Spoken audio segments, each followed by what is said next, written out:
How will you measure your life کے part 2 میں خوش آمدید۔ اس پارٹ 2 میں ہم ذرا تفصیل اور گہرائی میں جا کر دیکھیں گے کہ اس ریڈنگ کا ہمارے ساتھ کیا تعلق ہے، ان سوال کہ واقعی کیسے انسان کو اپنی زندگی کی میجرمنٹ کرنی چاہیے۔ تو پروفیسر کلیٹن کرسنسن صاحب یہ کہتے ہیں کہ چونکہ مینجمنٹ تھیوری کے پروفیسر ہیں اور یہ پڑھاتے ہیں، وہ کہتے ہیں کہ میری ہارورڈ بزنس اسکول کی کلاسز کا ڈیزائن اس طرح ہوا ہے کہ میں اپنے طلباء کو یہ پڑھاتا ہوں کہ اچھی مینجمنٹ کی تھیوری کیا ہے اور وہ کیسے بنائی جاتی ہے۔ تو مینجمنٹ تھیوری کی مثال ایک لینس کی طرح کی ہے۔ تھیوریز کا جو استعمال ہے وہ ایک لینس کی طرح کیا جاتا ہے۔ تھیوری کہتے ہیں اس سوچ کو، اس نقطۂ نظر کو جو انسانوں کا بنتا ہے کسی چیز کے بارے میں، تو دیکھنے کا انداز۔ تو وہ کہتے ہیں کہ میں مختلف ماڈلز اور مختلف تھیوریز لگا کر اسٹوڈنٹس کو یہ بتاتا ہوں کہ ایک مینیجر کی زندگی اور ایک کمپنی کو چلانے کا انداز، اس کو انوویشن اور گروتھ پہ لے جانے کا طریقہ ہے کہ اگر ابھی یہ کام کریں گے تو کمپنی میں یہ چیزیں ہو جائیں گی، اور اگر یہ کمپنی نے یہ چیزیں نہیں کیں تو وہ ناکام ہو گئی۔ تو ہم مختلف لینس لگا کر یہ دیکھتے ہیں کہ کیا وہ واقعی اس تھیوری کے مطابق ہوا کہ نہیں ہوا۔ وہ یہ کہتے ہیں کہ ہر سیشن میں، ان کے کورس کے ہر سیشن میں ہم ہر کمپنی کو لینس لگا کر وہ دیکھتے ہیں اور یہ ایکسپلین کرتے ہیں کہ وہ کمپنی کیسے اس سچویشن تک پہنچی، اور ہم ان مینیجریل ایکشنز کو ایگزامن کرتے ہیں اور تاکہ ہمیں پتہ چلے کہ ان مینیجرز نے کیا کام کیا۔ تو کلیٹن صاحب یہ کہتے ہیں کہ اس کورس کے آخری دن میں اپنے طلباء کو یہ کہتا ہوں کہ وہ لینس جو لگا کر ہم کمپنیز کو پورا کورس دیکھتے رہے، اسی لینس کو ہم اپنی زندگیوں پر بھی لگائیں اور اپنے آپ کو بھی انالائز کریں کہ کیا جناب کہ اور ان سوالوں کے جواب تلاش کریں کہ جیسے ہم کمپنیز کے سوالوں کے جواب تلاش کرتے ہیں کہ یہ کمپنی میں اگر یہ کام کریں گے تو یہ ہوگا کہ نہیں ہوگا، اسی طرح آپ یہ 3 سوالوں کا جواب تلاش کریں کہ جناب how can I be sure that I will be happy in my career, how can be I sure that my relationship with my spouse and my family enduring source of happiness, ایک ہم خوشی کا سبب بن جائیں، and how can I be sure that I will stay out of jail. تو یہ کہتے ہیں کہ اس چیز کو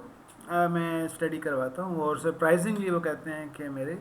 32 کلاس فیلوز میں سے 2 ایسے ہیں جنہوں نے جیل میں بھی ٹائم گزارا ہے۔ اینرون کے جیف سکلنگ یہ مشہور زمانہ ہیں جو ان کے کلاس فیلو تھے، کہتے ہیں اچھے لوگ تھے لیکن ان کی زندگیوں میں کچھ غلط ہوا۔ تو یہ لینس کا طریقہ ہے استعمال کرنے کا۔ تو یہ وہ 3 سوال ہیں جن سوالوں کو ہم یہاں پر اب دیکھیں گے کہ ان کا جواب کیسے تلاش کیا۔ تو اس کے اندر ہنری منسبرگ صاحب نے ان تینوں سوالوں کو دیکھنے کے لیے کہ کیسے اسٹڈی کیا جائے، انہوں نے 3 تھیوریز استعمال کی۔ ہیرزبرگ، فریڈرک ہیرزبرگ کی تھیوری ہے، اس کے ذریعے سے ہم یہ دیکھیں گے کہ آپ جو ہیں وہ اپنی زندگی ایک اچھا خوشگوار کیریئر کیسے ملتا ہے، اور اسٹریٹجی کی تھیوریز یوز کر کے دیکھیں گے کہ جناب اپنے خوشیوں کو انڈیورنگ نہ ختم، ان کو سسٹینیبلٹی، ایسی خوشیاں جو پائیدار ہوں، پائیدار خوشیاں کیسے ملتی ہیں، اور پھر یہ دیکھیں گے کہ ایسی زندگی جس کے اندر انسان کو پشیمانی نہ ہو اور جیل جانے سے بچ جائے، لائف آف انٹیگریٹی، اس کو مارجنل کاسٹ کی تھیوری سے دیکھیں گے۔ تو اس کا وہ ساتھ ساتھ ان تھیوریز کا استعمال جو بزنس میں ہوتا ہے اس حوالے سے بھی بات کریں گے کہ ان تھیوریز کو بزنس کے ایک اچھی کمپنی کو چلانا، ایک کمپنی کو کامیاب کرانے کے لیے ان تھیوریز کو کیسے استعمال کیا جاتا ہے، اور ان تھیوریز کو لینس لگا کر دیکھا جا سکتا ہے کہ اس وقت کرنٹ سچویشن کیا ہے، کیا یہ کمپنی کامیاب ہو رہی ہے، کیا یہ کمپنی انڈیورنگ سکسیس مل رہی ہے، کیا یہ کمپنی چلانے والے انٹیگریٹی والے ہیں۔ اسی طرح ان تھیوری کو فرد واحد ایک انسان کے اوپر لگا کر، ایک فرد واحد اور ایک انسان کے اوپر لگا کر دیکھا جا سکتا ہے کہ کیا یہ انسان جو ہے ان تھیوریز کے نتیجے میں کیا یہ اچھا کیریئر گزارے گا، کیا یہ انڈیورنگ سکسیس ملے گی، کیا یہ انٹیگریٹی والا ہوگا۔ تو اس اگلے سیشنز میں ہم ان تینوں تھیوریز کا استعمال کا طریقہ دیکھیں گے، اور ہم یہ دیکھیں گے کہ ہم بھی کیسے اپنی زندگی کو میجر کر سکتے ہیں۔ تو جناب فریڈرک ہیرزبرگ کی تھیوری کو پہلے لیتے ہیں، اور یہ انہوں نے ہیرزبرگ صاحب نے یہ بات پیش کی کہ زندگی میں جو پاورفل موٹیویٹرز ہوتے ہیں، جو آدمی کو انرجی اور جو موٹیویشن دیتے ہیں، ترغیب دیتے ہیں، وہ منی نہیں ہے، پیسہ اس کا ایک حصہ ہے۔ تو اس میں وہ کیا ہے، اس نے کہا کہ اپرچونیٹیز ٹو لرن، سیکھنے کے امکانات انسانوں کو بڑے اچھے لگتے ہیں۔ جہاں دماغی انٹلیکچوئل گروتھ ہو رہی ہو، گرو ان رسپانسبلٹیز، جہاں ذمہ داریوں میں اضافہ ہو رہا ہو، انسان جو ہے اپنے رول کو بڑا ہوتا ہے دیکھنا چاہتا ہے اور کنٹریبیوشن دیکھنا چاہتا ہے، کنٹریبیوٹ ٹو ادرس، دوسروں کو کامیاب کرانا، اس کو دیکھنا چاہتا ہے، ریکگنیشن فار اچیومنٹ، اور اپنی کامیابیوں کا تسلیم کیا جانا۔ تو پیسہ بھی ایک حصہ ہے، لیکن اس کے علاوہ بھی بہت ساری چیزیں ہیں۔ تو یہاں پر وہ یہ کہتے ہیں کہ میں نے ویژولائز کیا کہ میں ایک کمپنی کا فاؤنڈر تھا، تو میں نے کہا کہ اگر میں نے ویژولائز کیا کہ میری ایک ملازمہ ہیں، تو اگر میں ان کو ان اپریشیٹ رکھتا ہوں یا ان کے کام کو موٹیویٹ نہیں کرتا، اور وہ اس حالت میں اپنے گھر کو جاتی ہیں، تو ان کا وہ پورا دن ہی ڈی موٹیویشن میں گزرے گا، اور وہ فرسٹریٹڈ ہوں گی، اور وہ انڈر یوٹیلائزڈ فیل کریں گی، اور ڈیمین فیل کریں گی۔ تو اسی طرح ہی اس نے کہا کہ یہ جو ہے نا سٹوری آف سیلف اسٹیم ہے، اور وہ خود ہی، اور یہ اسی کو اقبال نے کہا ہے، خود ہی میں ڈوب کر عزم اور ہمت والوں نے۔ تو خود ہی جو ہے اپنے آپ کو امپورٹنٹ سمجھنا، یہ بہت بڑی چیز ہے۔ تو اس کے بعد وہ کہتے ہیں کہ اگر میں نے ویژولائز کیا ہے کہ وہ جو میری ٹیم ممبر ہے، اگر وہ یہ خود ہی سے اور سیلف اسٹیم سے بھری بھی جائے گی، تو اس کا اپنے فیملی اور شوہر اور بچوں سے اور پورا گھر کی ایکٹیویٹیز کرنے کا انداز بدل چکا ہوگا۔ تو یہاں سے انہوں نے کہا کہ مجھے یہ معلوم ہوا کہ جو پیسہ ہے وہ امپورٹنٹ نہیں ہے۔ تو اس تھیوری کے ذریعے سے ہمیں یہ معلوم ہوتا ہے کہ جناب جو موٹیویشن ہے، جس کو کامیابی کی ڈیفینیشن کہتے ہیں، وہ ہمیں دیکھنی پڑے گی۔ تو جو بزنس سکولز ہیں، ان کے ساتھ جو ڈائلما اور المیہ یہ ہے کہ یہاں پہ جو طلباء آتے ہیں وہ کامیابی کو پیسے کے ساتھ جوڑ دیتے ہیں، اور پیسے سے مراد بائنگ اور سیلنگ اور انویسٹنگ ان کمپنیز، تو اس کا تعلق ان چاروں چیزوں کے ساتھ بہت کم نظر آتا ہے۔ سیکھنا، ذمہ داریوں میں اضافہ ہونا، کنٹریبیوشن کرنا، اور اس زمانے کے بعد اس کا آپ کو ریکگنائز کرنا، تو وہ فوری چاہتے ہیں، وہ جلدی چاہتے ہیں۔ تو یہ بہت ہی ایک انفارچونیٹ چیز ہے، اینڈ یہ جو ہے نا وہ اس کے نتیجے میں انسان جو ہے کنٹریبیوٹ کرنا، دوسروں کی خدمت کرنا، اور وہ دوسروں کو گرو کرانا۔ مزہ تو تب ہے جب گرتوں کو تھام لے ساقی، مزہ تو تب ہے جب گرتوں کو تھام لے ساقی۔ تو یہ جو خدمت ہے اور یہ جو کنٹریبیوشن ہے، ہو میرا کام غریبوں کی حمایت کرنا، درد مندوں سے، ضعیفوں سے محبت کرنا۔ اب یہ جو کیفیت ہے، یہ اس میں سے غائب ہوتی چلی جاتی ہے۔ تو اس کے بعد جو دوسرا ان کا تھیوری تھی، وہ تھی اسٹریٹجی۔ سیکنڈ جو ان کا پارٹ تھا اسٹریٹجی کو، تو اسٹریٹجی کو اپلائی کر کے دیکھیں کہ کیا واقعی جو خوشیاں ہیں یہ دیر پا کیوں نہیں ہوتی۔ تو انہوں نے کہا کہ اصل میں اسٹریٹجی ہوتی کیا ہے؟ اسٹریٹجی ہے دور تک دیکھنا، اور یعنی کمپنی کو 10 سال 15 سال کے بعد میری کمپنی کیسے کامیاب ہو جائے۔ تو کہتے ہیں کہ جو آدمی جو اسٹریٹجی ڈیفائن کرتا ہے، اس کو امپلیمنٹ کیسے کرتا ہے، تو دور تک سوچتا ہے، ایک ٹارگٹ بناتا ہے، اور اس ٹارگٹ کو دیکھتے ہوئے پھر ریسورسز ایلوکیٹ کیا جاتے ہیں، اس کو بلڈنگ، پیسہ، ٹائم کتنا ملے گا اس کام کے لیے۔ تو انہوں نے کہا کہ جتنی بھی ڈیسیجن میکنگ سسٹمز ہیں ہماری کمپنیز کے اندر، وہ جو ہے نا، وہ جو ٹینجیبل، جو محسوس کیے جا سکتے ہیں، جو فوری رزلٹس جن کو ملتے ہیں، جو محسوس کیے جا سکتے ہوں، جو فوری چیزیں ہوں، جو رزلٹ ہیں، ان کو دیکھ کر اسٹریٹجی بنائی جاتی ہے۔ تو جناب جو کمپنیز ہیں وہ جب اسٹریٹجی بناتی ہیں، تو وہ ایسے انیشیٹوز دیکھتی ہیں جہاں فوری چیزیں ملیں، محسوس طریقے سے ملیں، ان اپرچونیٹیز میں زیادہ انویسٹ کرتی ہیں۔ اور وہ یہ کہتے ہیں کہ اگر ریسورسز کو اچھے طریقے سے کریٹیولی، ماسٹرفلی اگر نہ ایلوکیٹ کیا جائے، تو وہ نتائج نہیں نکلتے۔ تو چونکہ ہمارا ڈیسیجن میکنگ سسٹم ہے اس طرح ڈیزائن کیا گیا ہے کہ وہ انویسٹمنٹ کو ادھر کراتا ہے جہاں پر ٹینجیبل چیزیں ہوں، جلدی ہوں۔ تو ہوتا یہ ہے کہ اس جلدی کے چکر میں بہت ساری دیر پا چیزوں کو دیکھنے سے انسان محروم ہو جاتے ہیں۔ تو جلد بازی، خدا تعالیٰ نے بھی یہ کہا ہے کہ انسان جلد باز ہے، تو لانگ ٹرم کی کامیابی، پائیدار چیزیں، محنت والی چیزیں اوجھل ہو جاتی ہیں۔ تو اس لیے وہ یہ کہتے ہیں کہ ہم نے یہ نوٹ کیا کہ ہمارے جو کلاس میٹس ہیں وہ انہیپی ہیں، ڈائیورسڈ ہیں، بچوں سے ایلینیٹڈ ہیں، اور وہ کسی نے بھی ایسی اسٹریٹجی بنائی نہیں تھی، لیکن وہ بن گئی۔ اور وہ کہا کہ اس کے وجہ یہ ہے کہ وہ شارٹ ٹرم میں دیکھا، پورا مقصد کلیئر نہیں تھا، زندگی کا مقصد حیات سامنے نہیں تھا، اور وہ اس کے نتیجے میں کیا ہوا کہ وہ مقصد کے بغیر زندگی ایک خالی خول، ایک خالی زندگی، بے مقصد زندگی انہوں نے گزار دی۔ تو اس کے بعد کلیٹن کرسٹنسن صاحب یہ کہتے ہیں کہ میں چونکہ اس پہ غور کرتا رہا اور یہ دیکھا کہ ہماری گریجویشن کے بعد لوگ ری یونینس کے لیے آتے ہیں، 30th ری یونین، 40th، 50th، یہ 50 سال کے بعد یہ کلاس آف 1969 مل رہی ہے۔ تو انہوں نے کہا کہ میں ان کی قسمتوں کو، ان کی زندگیوں کے حالات دیکھتا رہا اور میں کہ کیسے انفولڈ ہوتی ہے، اور میں نے یہ دیکھا کہ جب یہ ری یونینس پر آتے ہیں تو انہیپی ہیں اور چہرہ روشن، اندروں چنگیز سے تاریک تر، جی، اور وہ بقول اقبال کے، جس نے سورج کی شعاؤں کے گرفتار کیا، زندگی کی شب تاریک سحر کر نہ سکا، ڈھونڈنے والا ستاروں کی گزرگاہوں کا، اپنے افکار کی دنیا میں سفر کر نہ سکا۔ تو وہ اپنے خیالات کے پیچ و خم میں الجھا ایسا کہ فیصلہ نفع و ضرر کر نہ سکا، یعنی وہ نفع و نقصان کا جو اصل انڈرسٹینڈنگ تھی وہ اس سے محروم ہو گیا۔ تو انہوں نے کہا کہ میں یہ گارنٹی کرتا ہوں کہ ان میں سے کوئی ایک بھی فرد واحد ایسا نہیں تھا جس نے اسٹریٹجی بنائی ہو لیکن یہ ان سے امپلیمنٹ ہو گئی۔ اور یہاں پر وہ یہ کہتے ہیں کہ 900 people come to Harvard every year, 900 لوگ، یہ عام لوگ نہیں ہیں، یہ وہ لوگ ہیں جن کا اچیومنٹ اسکور بہت ہائی ہے، یہ وہ لوگ ہیں جو کامیابی کی دہلیز پر قدم رکھ رہے ہیں، جو انٹلیکچوئل کیپیسٹی میں بہت آگے ہیں، اور جو یہ کہتے ہیں کہ یہاں پر آتے ہیں، یہ ان لوگوں میں سے جو ہے یہ ناکامیاں ان کا مقدر بن جاتی ہیں۔ تو کلیٹن صاحب بھی کہتے ہیں کہ اب یہ بچے میرے پاس اب آ رہے ہیں، جب انہوں نے پڑھانا شروع کیا 2000 کے بعد نئے پرسپیکٹو سے، ان کا میں ان کو یہ بتاتا ہوں کہ ارے میرے بچوں، یہ ہارورڈ میں آنے کا جو موقع ملا ہے، یہ تمہارا اس زندگی کے مقصد کو سوچنے کا آخری موقع ہے۔ ہاں جی، انہوں نے کہا کہ تو اگر تم اسے سمجھو گے کہ بعد میں سوچو گے تو تم نٹ ہو، تم بے وقوف ہو، کیونکہ زندگی جو ہے نا اس کے بعد مصروف ہو جائے گی، اور تم 70 گھنٹے کام کرو گے، فیملی ہو جائے گی، بچے ہو جائیں گے، اور یہ زندگی کے مقصد کو سوچنے کا وقت تمہارے پاس نہیں رہے گا۔ تو یہ ابھی موقع ہے، ابھی اسی کو سوچ لو۔ تو یہاں سے پھر وہ کلیٹن کرسٹنسن صاحب اپنے بچپن اور نوجوانی کی طرف لے جاتے ہیں، جب وہ روڈ اسکالر تھے اور وہ کہہ رہے تھے کہ میں آکسفورڈ میں کام کر رہا تھا، اور 1 سال ڈبل کام کر رہا تھا، کیونکہ میں نے 1 سال کے اندر 2 سال کا کام کرنا تھا۔ تو میں نے اس دوران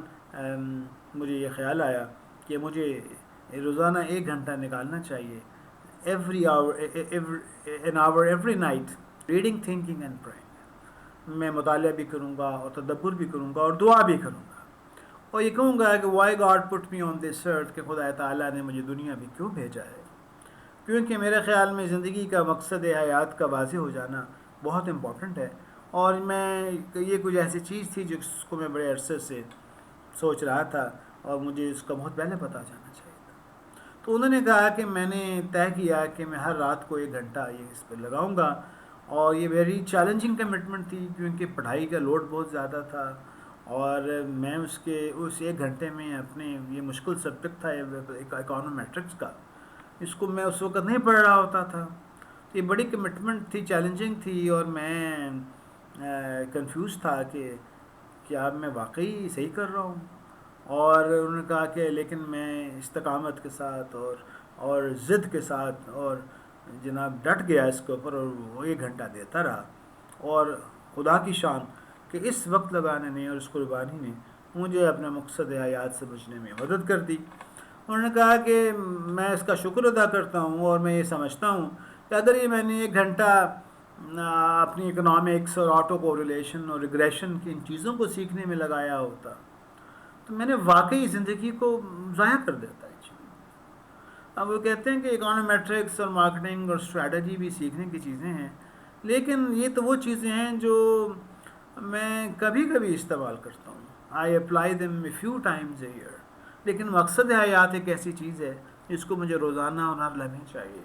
it's the single most useful thing. انہوں نے کہا کہ یہ میری زندگی کی سب سے اہم ترین، واحد اور اہم ترین چیز تھی جس کو میں نے یہ سیکھا ہے کہ مقصد حیات میرا کیا ہے۔ تو ایک انتہائی دلچسپ بات نکل کے آتی ہے کہ اللہ تعالیٰ جس کو اپنی عظمت اور بڑائی سوچنے کا موقع دے، یعنی جس کو وہ چاہتے ہیں اس کو یہ توفیق دے دیتے ہیں۔ تو اس کے بعد سمرائز کرتے ہوئے کلیٹن صاحب یہ کہتے ہیں کہ میں اپنے طلباء سے یہ وعدہ کرتا ہوں کہ اگر وہ بھی ایسا وقت نکالیں اور اپنا مقصد حیات تلاش کریں تو وہ اس کو اپنی زندگی کا بہترین اور امپورٹنٹ ترین چیز اور ڈسکوری سمجھیں گے جو ان کے ساتھ یہاں واقعہ پیش آئی. اور پھر وہ وانٹ کرتے ہیں، وہ کہتے ہیں کہ اگر انہوں نے ایسا ٹائم نہ نکالا اور انہوں نے اس مقصد حیات کو نہ سمجھا اور زندگی کے اس سفر میں روانہ ہو گئے اور اس کشتی میں بیٹھ گئے جس کشتی کے یہ جو سیلز ہیں، یا یہ جو اس کی سیلز ہیں جو بادبان ہیں، اور ان بادبانوں کا کنٹرول صحیح نہ ہوا اور اس کشتی میں بیٹھ گئے، تو یہ کشتی گہرے پانیوں میں اور طوفانی پانیوں میں جا کر اس کا کنٹرول پاسبل نہیں ہوگا، کیونکہ اس کے جو بادبان تھے ان کا کنٹرول سسٹم ہی نہیں تھا، آپ کو مقصد ہی نہیں معلوم تھا. تو زندگی کے اس مشکل اور جناب مشکل وقت میں یہ آپ کو ناکام کرتے ہیں. مزید سمرائز کرتے ہوئے کلیٹن صاحب یہ کہتے ہیں کہ ارے مقصد حیات کے بارے میں کلیئرٹی اتنی امپورٹنٹ ہے اور یہ اتنی ضروری ہے کہ اگر ترازو کے دو پلڑے لو اور ایک پلڑے میں مقصد حیات رکھ دو اور دوسرے پلڑے میں ساری جو تمہاری مینجمنٹ کی چیزیں ہیں، ایکٹیویٹی بیسڈ اکاؤنٹنگ اور بیلنس اسکور کارڈ اور کور کمپیٹنس اور 4Ps اور انڈسٹری انالیسس کے جتنے بھی ٹولز ہیں، یہ جتنے بھی ٹولز یہاں پر پڑھائے گئے ہیں، ان سب کو ایک طرف میں ڈال دو تو یہ ایک پلڑا بھاری پڑ جائے گا. اینڈ لک ایٹ دس، کیا امپورٹنٹ ہے مقصد. اور یہ میں چونکہ 50s کو کراس کر چکا ہوں، تو کئی صاحب علم ہمیں یہ کہتے تھے اور ہم جوانی میں ہم ان کی بات کو وزن نہیں دیتے تھے اور ان ٹولز، ان ٹیکنیکس کو، ان ڈگریوں کو وہ اہمیت دیتے تھے. اب یہ بات آ کے پتہ چلی کہ یہ امپورٹنٹ ہیں یہ چیزیں، لیکن مقصد حیات کے ساتھ. تو ایلوکیشن آف ریسورسز کے بارے میں یہ بات آتی ہے کہ چونکہ وہ دوبارہ اس کے اوپر آتے ہیں کہ جناب ہم جو زندگی کے جو ریسورسز ہیں وہ جب ایلوکیٹ کرتے ہیں، ہمارا ٹائم، ہماری انرجی، ہمارا ٹیلنٹ، تو وہ کس چیز پہ کرتے ہیں. تو جس طرح بزنس والے یہ کرتے ہیں کہ وہ جو ریوارڈنگ چیزیں ہیں، جو فوری چیزیں ہیں، ان کے اوپر لگاتے ہیں، تو یہاں پر بھی جو ہے نا ہمارے وائف ہے، ہمارے بچے ہیں، تو کیا ہم ادھر لگا پاتے ہیں کہ نہیں، اپنے چرچ کو، اپنی عبادت کو اسے لگا چاہتے ہیں. انہوں نے کہا کہ I have exactly the same problem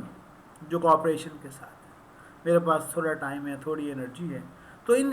resources کے جو ایلوکیشن کے چوائسیز ہیں، یعنی اس پروجیکٹ کے لیے جو ریسورسز لگانے ہیں، یہ میرا دفتر کا پروجیکٹ ہے، یہ فیملی کا ہے، وائف کا ہے، بچوں کا ہے، میرے دین کا ہے، تو ہر پروجیکٹس کے لیے جو ریسورسز ہیں، میں کس پروجیکٹ میں ریسورسز زیادہ لگاؤں گا جہاں پر ریٹرن فوری ملے اور زیادہ ملے اور جلدی ملے. تو اس کے نتیجے میں یہ کیا ہوگا کہ you badly miss invested resources, آپ غلط جگہوں پر انویسٹ کر دیتے ہیں کیونکہ آپ نے جلدی کر لی. آپ کے پاس مقصد حیات کلیئر نہیں تھا، آپ 15 20 30 سال کو نہیں دے سکے، اور آپ نے ایسی جگہوں پر انویسٹ کر دیا فار ہالو انہیپینس، پھوکی اور خام خیالی کی خوشیوں میں لگا دیا. تو یہاں پر جو ہے آپ شارٹ ٹرم کے اندر مصیبتوں کے درہانے کھل گئے آپ کے لیے. تو انہوں نے کہا کہ HBS ہارورڈ بزنس اسکول اور اس طرح کے جتنے بھی جو ہائی اچیورز ہیں جن کا تعلق اکثر جو ہے وہ بزنس اسکولز کے ساتھ ہے، یہ مہنگے تعلیمی اداروں کے ساتھ ہے، تو انہوں نے کہا کہ وہ ہر ایکسٹرا گھنٹے کو، ہر ایڈیشنل آور اور منی اور جو چیز ہے وہ کہاں لگاتے ہیں؟ دا موسٹ ٹینجیبل ریزلٹس، جہاں پر وہ نمایاں ہو جائیں، جہاں پر وہ چیز ان کی شارٹ ٹرم میں ان کی کامیابی کو اجاگر کرنے میں ہیلپ کر دے. اور اس کے مقابلے میں اس ٹائم کو انویسٹ کرنا اپنے وائف میں، فیملی میں، میاں میں، بچوں میں، بزرگوں میں، رشتہ داروں میں، اس میں چونکہ فوری طور پر سینس آف اچیومنٹ نہیں مل رہی، تو جناب وہ انڈر انویسٹ کر دیتے ہیں فیملیز کے اندر اور اوور انویسٹ کر دیتے ہیں کیریئرز کے اندر. تو یہ دیکھیں اسٹریٹجی کی تھیوری یوز کر کے کلیٹن صاحب ہمیں یہ سمجھانا چاہ رہے ہیں کہ جب اسٹریٹجی کا لینس لگاتے ہیں ہم لوگ، تو ہم شارٹ ٹرم اور کوئک ریزلٹس کو دیکھ رہے ہوتے ہیں، ٹینجیبل ریزلٹس. اور جناب ہمارے جو کیریئرز ہیں وہاں پر یہ چونکہ فوری چیز مل رہی ہوتی ہے، ایک پروڈکٹ کو شپ کرنا، ڈیزائن کو مکمل کرنا، پریزنٹیشن کو کمپلیٹ کرنا، سیلز ڈیل کو، ایک کلاس کو پڑھا دینا، پیپر کو پبلش کر دینا، پیسوں کا مل جانا، پروموٹ ہو جانا، یہ چیزیں نظر آ رہی ہیں. یہ جناب ان کو امیڈیٹ ریٹرن مل رہے ہیں. تو ہماری ساری صلاحیتیں، ہر اضافی منٹ، ہر اضافی 1 گھنٹہ اس کے اوپر لگ جاتا ہے. اور اس کے مقابلے میں اپنے اس ٹائم کو، انرجی کو اپنی فیملی اور بچوں کے اوپر لگانا، اس میں امیڈیٹ سینس آف اچیومنٹ نہیں ملتی. بچے مس بیہیو کرتے ہیں تو یہ جناب وہ کہتے ہیں یہ مس بیہیویئر ایک دن کی بات نہیں ہے، یہ 20 سال کے بعد یہ پتہ چلتا ہے کہ ہو یہ تو میں نے 20 سال کا نقصان کر لیا. تو یہ پھر پروفیسر کلیٹن جو ہیں اپنی زندگی کو ریفلیکٹ بیک کرتے ہوئے کہتے ہیں کہ میں نے اتنی اچیومنٹس تھیں، گھر بھی بن گیا، کتابیں بھی، فیملی بھی اور اسٹیٹس بھی، اور تو لیکن یہ ہے کہ مجھے یہ معلوم ہوا جب میں لوٹ کر آؤں کبھی تو کچھ کہنا نہیں، جنہیں منزلوں پہ خبر ہوئی کہ راستہ کوئی اور تھا. یہ تو مجھے یہ معلوم ہوا کہ گڑبڑ ہے، اور پھر غور و فکر نے ان کو اس تک پہنچایا کہ جناب وہ پیمانہ جس سے خدا تعالیٰ انسان کی زندگی کو میجر کرے گا وہ ڈالر نہیں ہے، بلکہ وہ یہ ہے کہ آپ نے انسانوں کو اچھا انسان بنانے کے لیے کیا رول پلے کیا. تو یہاں پر یہ تیسری تھیوری کی طرف آتے ہیں. جو تھرڈ تھیوری ہے وہ یہ ہے کہ میں جیل سے کیسے بچا رہا ہوں، انٹیگریٹی کی لائف کیسے گزاروں. تو اس کو انڈرسٹینڈ کرنے کے لیے وہ مارجنل کاسٹ کی تھیوری یوز کرتے ہیں، اور یہ دیکھتے ہیں کہ ہم جو اکثر غلطیاں کرتے ہیں اور جیل میں جو جاتے ہیں اور جو ہمیں ریگریٹس ہوتی ہیں وہ کیوں ہوتی ہے. وہ یہ کہتے ہیں کہ ہمیں فائنینس اور اکنامکس میں یہ پڑھایا جاتا ہے کہ آپ نے اگر ایویلویٹ کرنا ہو آلٹرنیٹیو انویسٹمنٹس کو، یعنی آپ کے پاس ایک آلریڈی اسٹیل بنانے کا کارخانہ ہے اور آپ اس کے اندر کو مزید اضافہ کرنا چاہتے ہیں، ایک اور نئی چیز، ایک نئی اختراع، انوویشن اس کے اندر نظر آ رہی ہے اور اس کو حاصل کرنے کے 2 طریقے ہیں. تو جناب وہ کہتے ہیں کہ آپ اس کے اندر اس کارخانے کو لگاتے وقت جو پیسہ لگا تھا، جو ٹائم اور انرجی لگی تھی، اس پیسے کو آپ کنسیڈر مت کریں اس فیصلے میں. اس کو ہم کہتے ہیں سنک کاسٹ اور فکسڈ کاسٹ. تو اس پیسے میں اس وقت جو پیسہ لگا تھا نا، اس کو آپ سنک ڈوبا ہوا سمجھیں. آپ یہ سمجھیں کہ یہ چیزیں یہ ہیں،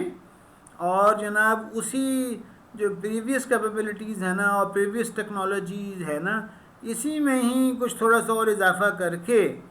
ہم کچھ دیکھیں گے. تو وہ یہ کرتے ہی ہیں کہ اس پریویس کے اوپر اگر تھوڑا سا اور خرچ ہو جائے اور تھوڑا سا بھی اور زیادہ خرچ ہو جائے یا تھوڑا سا بھی اور زیادہ منافع ہو جائے، تو جس میں کم خرچے میں بہتر منافع ہو جائے، اس آلٹرنیٹو کو ہم تلاش کرتے ہیں. تو فار ایگزامپل اگر آپشن اے جو ہے اس کے اندر اسی ایگزسٹنگ جس کو ہم سنک کو کہہ رہے ہیں، اسی کے اوپر تھوڑا سا اور ڈال کے اگر ہم اس اے اور بی میں آپشنز میں اس میں زیادہ پیسے مل جائیں اور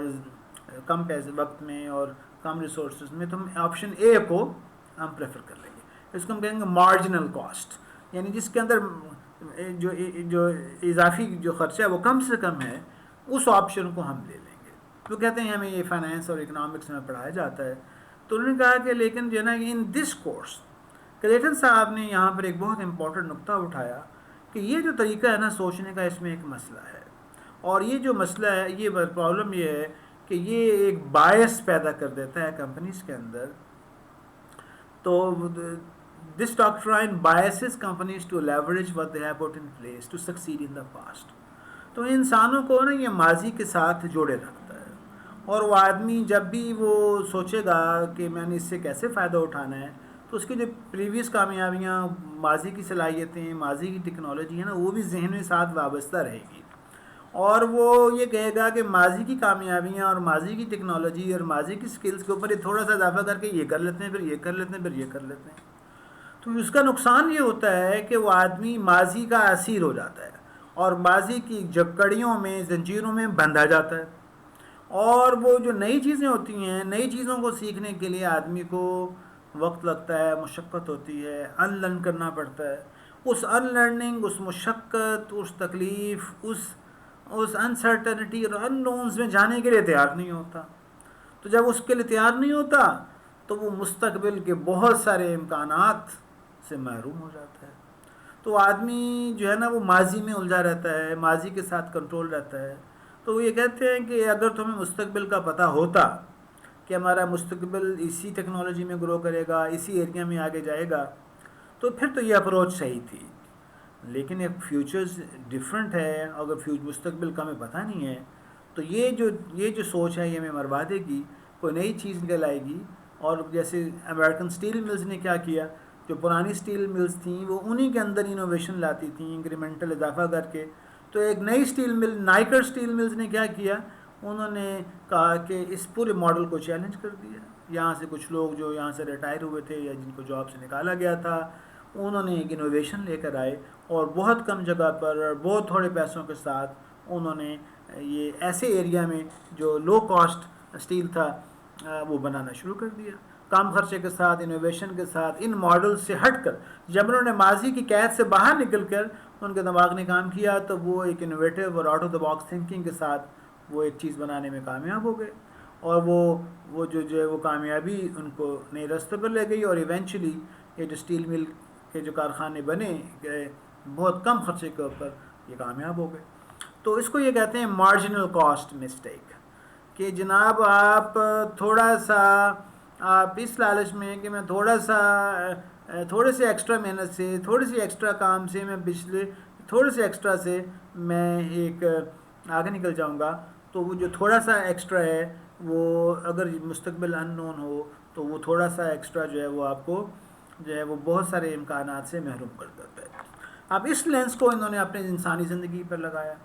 تو انہوں نے کہا کہ ہم نے جب دیکھا ہے کہ انسان اپنی ذاتی زندگی میں بھی یہی لینس استعمال کرتا ہے. جب ہم غلط اور صحیح کا چوز کرتے ہیں، رائٹ اینڈ رانگ کا فیصلہ کرنا ہے کہ میں نے غلط یا صحیح کون سا روٹ اختیار کرنا ہے، تو یہاں پر بھی وہ یہی لینس استعمال کر لیتا ہے. وہ کہتے ہیں اس وقت ہمارے دماغ میں ایک آواز آتی ہے کہ ارے دیکھو جی most people shouldn't do this, مجھے یہ کام نہیں کرنا چاہیے، یہ رشوت یا غلط کام نہیں کرنا چاہیے. لیکن یہ ہے کہ اس وقت حالات ایسے ہیں اور یہ بڑی مشکل حالات ہیں، تو ایسے ہے کہ صرف ایک دفعہ کر لیتا ہوں.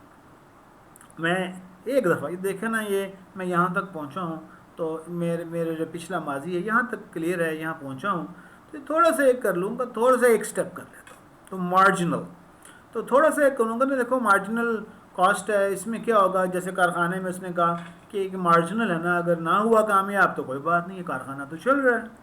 تو اسی طرح وہ یہ کہتا ہے کہ مارجنل سوچ، the marginal cost of doing something wrong just this once. وہ کہتے ہیں کہ اس کی ٹیمپٹیشن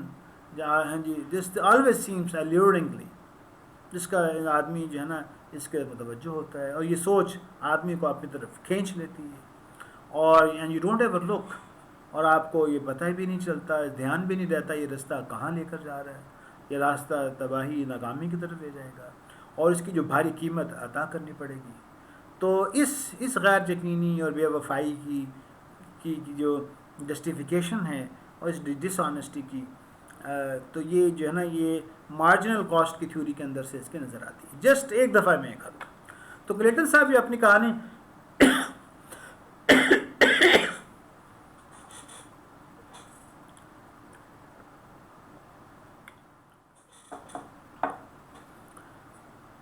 تو کلیٹن صاحب اپنی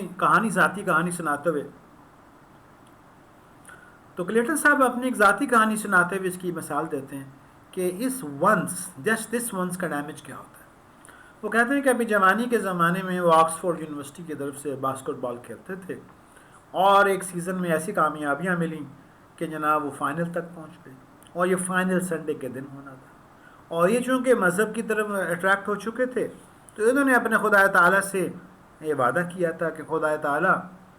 اتوار کا دن عبادت کے لیے ہوتا ہے اور یہ آپ کے لیے ہے، تو میں جو ہوں نا اتوار کے دن کھیلا نہیں کروں گا، میں تو آپ کی عبادت کیا کروں گا.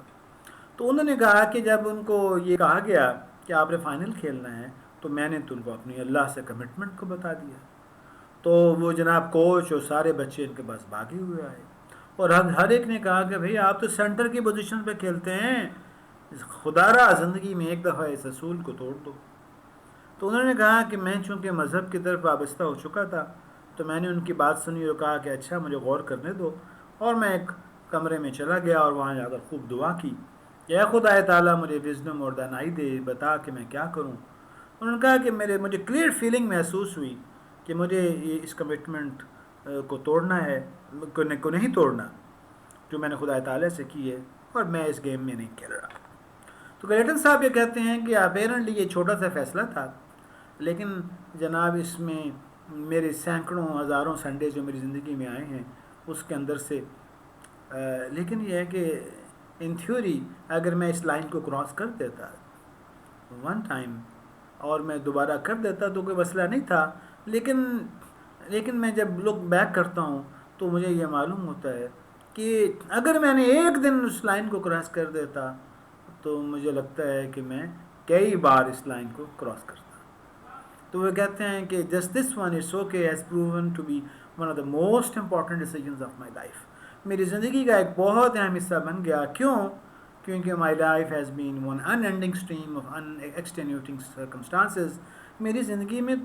زندگی تو ہے ہی حالات کی اور چیلنجز اور پریشانیوں کی کا نام. تو اس طرح تو کئی لائنیں آتی، اور اگر میں ایک دفعہ لائن کو کراس کرتا تو میں بار بار اس لائن کو کراس کرتا. تو وہ یہ کہتے ہیں کہ it's easier to hold to your principle 100% of the time than it is to hold 98% of the time. وہ کہتے ہیں 100% پہ رہنا آسان ہے 98% کی بجائے. If you give in to just this once based on marginal cost analysis you will regret. تو جناب ان کا یہی میرے فارمر کلاس میٹس نے کیا ہے. وہ مارجنل تھنکنگ کے نتیجے میں وہ تھوڑے سے کرتے کرتے کرتے وہ جناب اینرون کا جو سی ای او تھا وہ تھوڑی غلطی اور تھوڑی بےمانی اور اگری مارجنل کرتے کرتے ایک بہت بڑے فراڈ کا حصہ بن گیا. تو آخر میں کلیٹن صاحب یہ کہتے ہیں کہ ہیوملٹی. وہ کہتے ہیں کہ آپ جیسے جیسے آپ بڑے بڑے اداروں میں اور مہنگی یونیورسٹیز میں جاتے ہیں تو جناب آپ وہاں پر سمارٹر اور ایکسپیرینس ترین لوگوں سے آپ سیکھتے ہیں، پروفیسرز اور وہاں پر گیسٹ اسپیکرز اور وہاں پر ڈینز اور آپ کے والدین بھی. تو آپ جو ہے نا بہترین سے بہترین انسانوں سے سیکھنے کے عادی بن جاتے ہیں. اور گریجویشن کے بعد آپ کی کثیر تعداد جس کا ان کا جن لوگوں سے واسطہ پڑتا ہے وہ عام لوگ ہوتے ہیں اور آپ ان کو کمتر سمجھتے ہیں. لرننگ رک جاتی ہے. وہ کہتے ہیں کہ ارے اپنے آپ کو عاجز سمجھو اور سیکھنے کا شیدائی بنا لو. ہر ایک فرد واحد خدا تعالیٰ کی قدرت کی مینیفسٹیشن ہے. تو وہ جناب پھر آخر میں اسے سمرائز کرتے ہیں کہ دا میٹرک بائی وچ، وہ پیمانہ جس سے خدا تعالیٰ آپ کی زندگی کو میجر کرے گا وہ ڈالر نہیں ہے، بلکہ وہ فرد اور انسان ہیں جن کی زندگی میں آپ نے کچھ کنٹریبیوٹ کیا. اس لیے وہ کہتے ہیں کہ اپنی انڈیویجول انفرادی کامیابیوں کو دیکھنے کی کوئی ضرورت نہیں ہے. اس میں کیا وری کرنے کی ضرورت ہے؟ فکر اگر ہے کرنی ہے تو وہ یہ کرو کہ تم نے انسانوں کو بہتر بنانے کے لیے کیا کیا. تو یہاں پر وہ اس کو کنکلوڈ کرتے ہوئے یہ کہتے ہیں کہ میرا خیال یہ ہے کہ سب انسانوں کے لیے یہ کام کرے گا. Don't worry about the level of individual performance. آپ اس بات کی فکر کرو and think about the metric by which your life will be judged. اور اس پیمانے کے بارے میں غور تدبر کرو جو استعمال ہونا ہے تمہیں جج کرنے کے لیے. اور ہر روز اس وعدے کے ساتھ جیو تو ایسے ہی جیو کہ ایٹ دی اینڈ آخر میں تمہاری زندگی ایک کامیاب زندگی تصور کر لی جائے. تو اس دعا کے ساتھ کہ اللہ سبحانہ و تعالیٰ ہمیں وہ پیمانہ دے جو واقعی حقیقی پیمانہ ہے. تو as a Muslim, as a believer, تو ہمیں یہ معلوم ہوتا ہے کہ ہمیں پروفیسر کلیٹن نے ہمیں آئینہ دکھایا، اور ایک مسلمان کی حیثیت سے اور ایک پروفیسر پاکستان کی حیثیت سے مجھے شرمندگی فیل ہوتی کہ جس چیز کو ہمیں اجاگر کرنا چاہیے تھا پاسبان مل گئے کعبے کو صنم خانے سے. تو صنم خانے سے ایک آدمی نے ہمیں یہ بتایا ہے ارے پاکستان کے ٹیچرز اور پاکستان کے مفکروں اور پی ایچ ڈی صاحبان، تم امپیکٹ فیکٹر میں لگے رہے اور ڈگریوں اور نمبرز اور گریڈز، اور تم جو ہے لوگوں کو دولت اور سرمایہ کی ترغیب دیتے رہے. یہ تم نے جو پیغام نبی تھا جی قد افلح من تزکا وذکر اسم ربہ فصلی، جی ارے جس نے اپنے آپ کو پیوریفائی کر لیا اور جو نماز میں اور تزکیہ میں اور خدا کو یاد میں لگا رہا. بل تؤثرون الحیات دنیا، اور تم نے جو ہے دنیا کی زندگی کو ترجیح دی ہوئی ہے. والآخرۃ خیر وابقیٰ، حالانکہ آخرت بہتر ہے اور باقی رہنے والی ہے.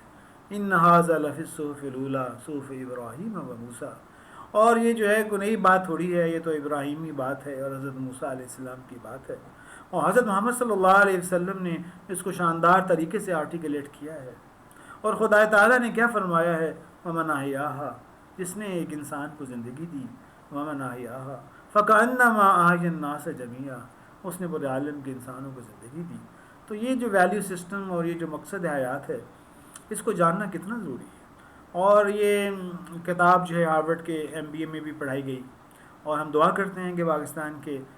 جناب چپے چپے میں اس کتاب کو یا اس مقصد حیات کو یہاں پیش کیا جائے، بتایا جائے. تو اس دعا کے ساتھ کہ آپ لوگ بھی اس بات کو آگے پھیلائیں، ہم اجازت چاہتے ہیں. السلام علیکم ورحمۃ اللہ وبرکاتہ.